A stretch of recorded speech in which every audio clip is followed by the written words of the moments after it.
여러분들 복음을 어떻게 알고 있습니까? 우리 복음을 제대로 안 될 것 같아요. 왜 그렇습니까? 이 복음을 통해서 사마리아 성이 바뀌지 않았습니까?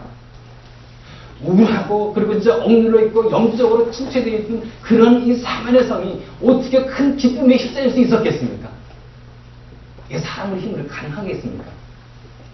이게 사람의 힘으로 가능한 게 아닌 거예요. 이게.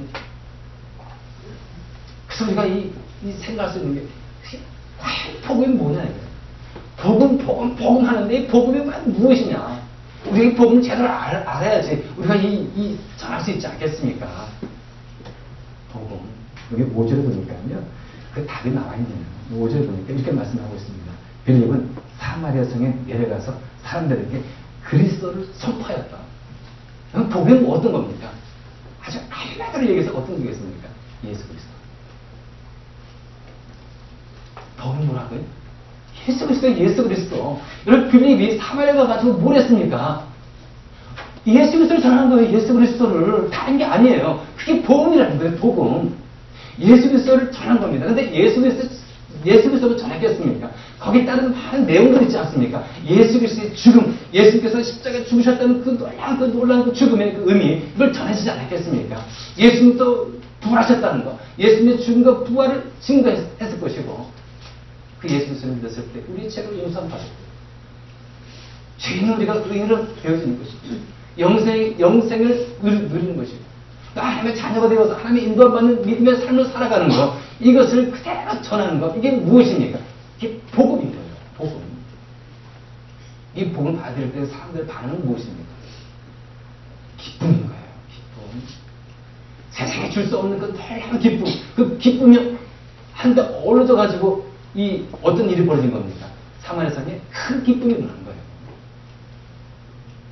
바로 이것을 우리가 전하는 겁니다. 그래서 여러분 그 기쁨을 우리가 이제 뭐라고 얘기합니까? 영어로 가스펠 하지 않습니까? 가스펠. 가스펠이 어떤 뜻입니까? 기쁜 소식이에요. 기쁜 소식.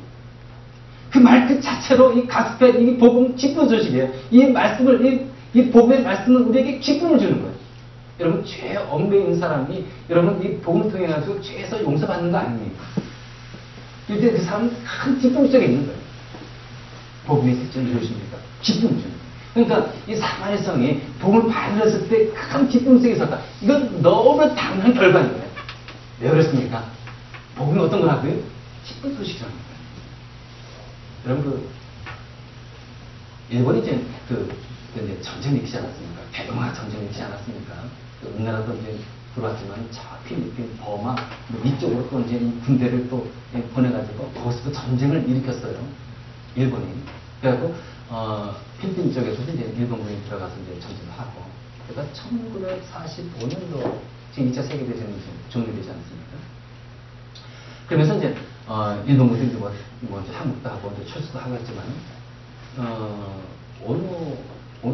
오노마휴가요? 그 군인이 일본이 패주도 모르고 계속 전쟁이 있는 줄 알고 그만 뭐 이제 어떻게 이제 낙오됐겠죠. 그래서 정글에 숨어가지고 계속 거기서 숨어 사는 거예요.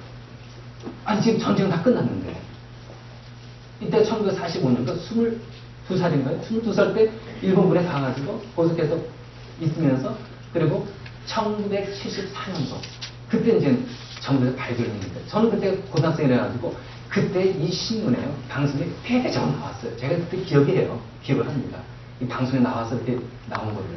근데 이 사람이 52세에 이제 발견돼가지고 이제 일본도 갔습니다.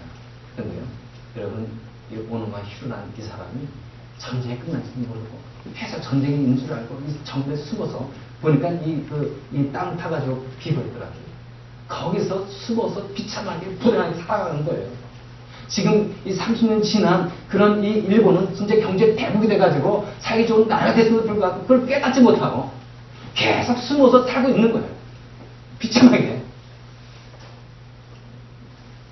얼마나 우리 예수님을 믿지 않는 사람들 한번 보시기 바랍니다. 겉으로는 진짜 좋은 옷 입고 진짜 뭐 잘 살고 뭐 그런 것 같지만 영적으로 한번 보시기 바랍니다. 영적으로 얼마나 비참합니까? 얼마나 영적으로 억눌려 살고 있습니까? 그런 사람들이 우리에게 이 전한 소식은 무엇입니까? 예수 그리스도는 승리했다는 거예요. 예수 그리스도를 믿기만 하면 그런 어두운 생각에서 벗어날 수 있다는 거예요. 이것을 증거하는 게 무엇입니까? 복음이에요. 복음. 그래서 어둠 속에 있고 억눌리는 사람들을 어떻게 한다면 기쁨의 이 생명의 삶을 살 수 있도록 이끌어주는 거. 이게 복음인 거예요. 누굴 통해서 말입니까? 예수 그리스도를 통해서. 자, 근데 이 복음이 이제 이게 얼마나 필요한지 아시겠죠? 이 세상들이 진짜 우리에게 뭘 기대하겠습니까? 최대한 복음, 이걸 그들은 기대하고 있는 거예요. 여러분들은 이 복음의 그 특징 중에 하나가 어떤 건, 하나가 있는데 어떤 건지 여러분 아십니까? 복음의 특징. 복음하면 여러분들 특징이 딱 떠올라야 되는 겁니다. 복음에는 능력이 있다는 거예요. 뭐가 있다고요? 복음은 능력이 있다는 거예요.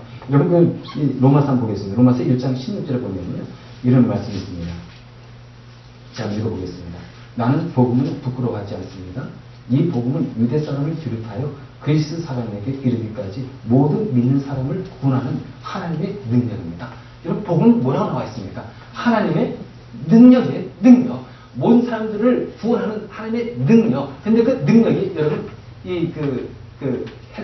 헬라어로 어떤 의미가 있냐면 디나미스. 디나미스. 근데 이 디나미스가 여러분, 어떤 어원이 거기서 나왔냐면 다이너마이트가 나오는 거예요. 다이너마이트. 여러분, 다이너마이트가 여러분 어떤 건지 아시죠? 폭탄이잖아요.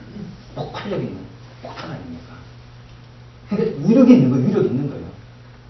그래서 복음에는 위력이 있는, 능력이 있는 말씀인 거예요. 복음이. 여러분, 한국에는 산이 많잖아요. 이적으로 산이 많지 않습니까?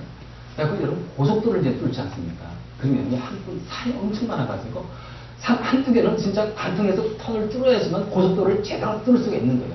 근데 그 고속도로 특징이 무엇입니까? 그냥 휘어지는 그런 길이 아니라 곱게 뻗은 그런 이 길을 고속도로라고 하지 않습니까? 빠르게 가면서도 쭉 뻗은 도로, 이 고속도로. 그러기 위해서는 여러분, 이 앞에 있는 진짜 산이 있다 하시고 빙 돌아가는 것보다는 그 산을 뚫어야 되는 거예요. 자, 뚫어야지 이제 시간도 단축하면서 갈 수 있지 않겠습니까? 근데 여러분, 이 산을 뚫다 보면은 여러분, 어떤 걸 만납니까? 큰 바위 덩어리를 만날 수가 있는 거예요. 여러분, 엄청난 이 바위 덩어리가 있는데 이걸 어떻게 깨겠습니까? 사람의 힘으로 기계로 할 수 있겠습니까? 할 수 있겠죠. 시간이 많이 더디잖아요.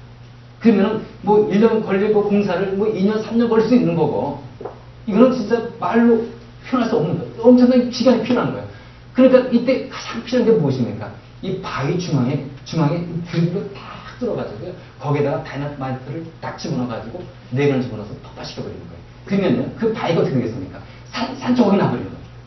그러면 이제 덤부트게 씌워가지고 그 굴에 있는 이 돌을 다 긁어내가지고, 그리고 거기다 터널을 뚫어서 길을 만드는 겁니다. 그러면요, 자동차가 몇 분 내에 그 터널을 통과하게 되는 겁니다. 이게 바로 다이너마이트의 힘인 거예요.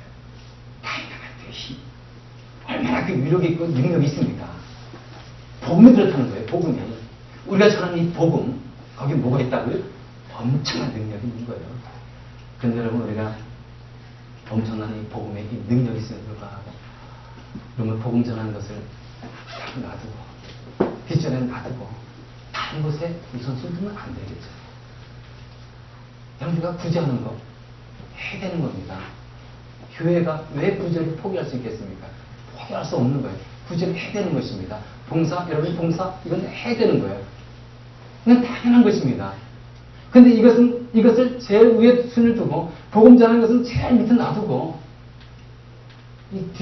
뒤바뀌어가지고 우리 자신이 우리 교회가 이렇게 해낸다니 하나님이 얼마나 마음이 아파할까 하는 생각이 듭니다. 이게 뒤바뀌면 안 되는 거예요. 복음이 우선순위가 되는 겁니다. 우리 교회도 그렇고 우리 목장도 그렇고 어떠한 이 기관이 뭐가 우선이 된다고요? 복음. 이게 우선순위 되어야 되는 거예요.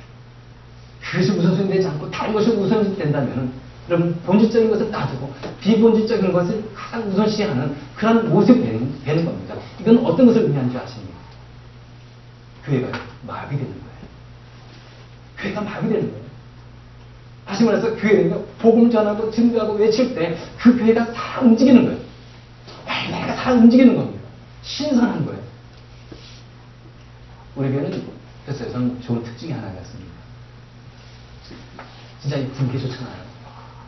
저 여러분들의 그 진짜 이 모습이 가족 같기도 하고, 진짜 뭐 만나면서 서슴없이 잘 지내고 있습니다.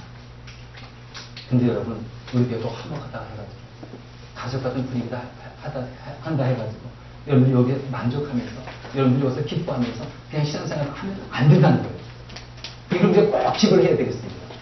여기 만족하면서 신앙생활을 했다가는 여러분들의 신앙은 계속 침체되어 있는 거예요. 이건 이 신앙 가지고 여러분들이 더 이상 전투적인 신앙생활을 할 수가 없는 거예요. 여러분, 우리 교회에서는요, 믿지 않는 사람들이 와가지고 예수 그리스도를 믿는 그런 울음소리가 들려나오는 그런 교회가 되게 되는 거예요. 신생가 켜놔가지고 앙 울어대는 그런 교회, 이런 목장이 되게 되는 거예요. 이런 목장, 이런 교회 될 수 있도록 여러분들이 어떻게 되겠습니까? 우리 교회는요, 진짜 믿지 않는 많은 사람들 와가지고 어떻게 진짜 이 예수님이 누구인가? 하나님 누구인가? 내가 어떻게 해서 구원받는 것인가? 야, 이것이 이렇게 구원받는 거구나. 이걸 감격해야 하고 이걸 깨달으면서 기뻐하는 이런 모습이 많이 보이는 교회. 그런 목장.